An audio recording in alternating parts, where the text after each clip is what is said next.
আজকে আপনাদের সঙ্গে যে রেসিপিটা শেয়ার করব সেটা আমার এক বাংলাদেশি আপু আমাকে বলেছিল। একটা ভিডিওতে আমি বলেছিলাম যে আমি সবকিছু সিদ্ধ খেতে ভীষণ ভালোবাসি। তখন বলল, আপু আপনি যদি সিদ্ধই খাবেন তো এইভাবে ভর্তা বানিয়ে খান না, আমাদের এদিকে খুব ভর্তা খাওয়ার চল আছে, আপনি এইভাবে বানান। তো কিভাবে না, প্রথমে কড়াই জল দিয়ে তাতে যেটার ভর্তা খাওয়ার ইচ্ছে সেটা বেশি করে দিয়ে দিন, তার সঙ্গে দিন দুটো পেঁয়াজ, একটা টমেটো, অল্প কাঁচা লঙ্কা, আর যদি শুকনো লঙ্কা সহ্য হয় তাহলে শুকনো লঙ্কা দেবেন, আর শুকনো লঙ্কা সহ্য না হলে কাঁচা লঙ্কাতেই করবেন। তারপর দিয়ে দেবো পরিমাণ মতো নুন, মানে এই জলটা পুরো জল নুন সব এর মধ্যে অ্যাবজর্ব করে যাবে সেই রকম ভাবে দেব।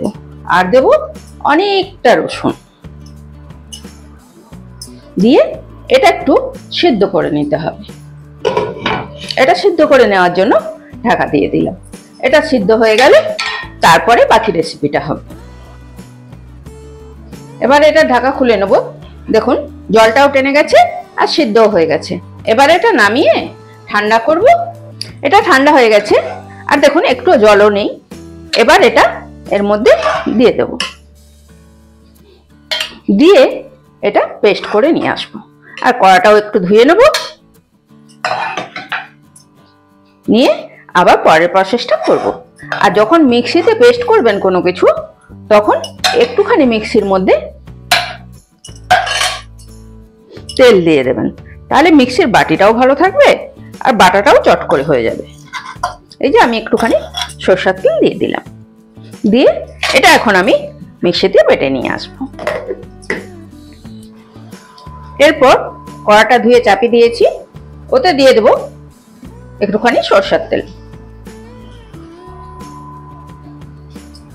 আর ওই তেলের মধ্যে দিয়ে দেবো কালো জিরা ফোড়ন।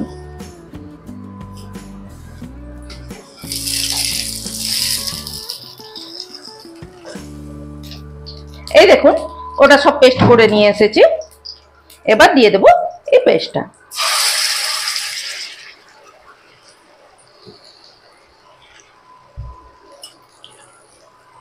এরপর এটা ভালোভাবে কষিয়ে নিতে হবে। যতক্ষণ না তেল ছেড়ে আসবে ততক্ষণ এইভাবে কষাতে থাকতে হবে।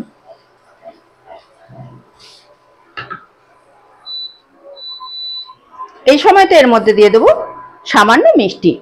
তবে হ্যাঁ, কারো যদি সুগার থাকে, মিষ্টিতে আপত্তি থাকে, সে মিষ্টি না দিলেও চলবে।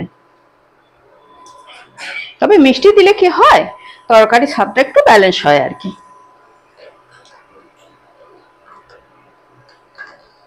দিয়ে আবার কষাতে থাকবো সুন্দর করে, অনেকক্ষণ ধরে সুন্দর করে কষাবো যতক্ষণ না কড়া থেকে ছেড়ে আসে। এই দেখুন এটা প্রায় হয়েই গেছে। এবার এতে একটু লাস্ট ফিনিশিং কাঁচা তেল দিয়ে দিতে হবে। কাঁচা তেল দিয়ে এটা আবার একটু ভালো করে মেখে নিয়ে এই আমার মতো এক থালা ভাত নিন আর এটা দিয়ে মেখে খান, যা অপূর্ব লাগবে না।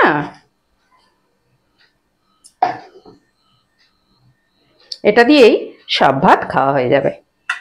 আচ্ছা আমি নিজেই টেস্ট করে দেখি কেমন লাগছে, তারপর আপনাদের জানাবো।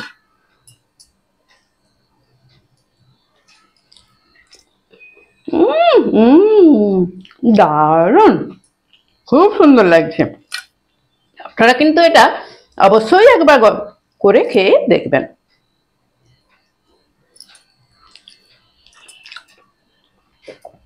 না আমি তো থামতেই পারছি না, খেয়েই চলেছি, আমার এত ভালো লাগছে।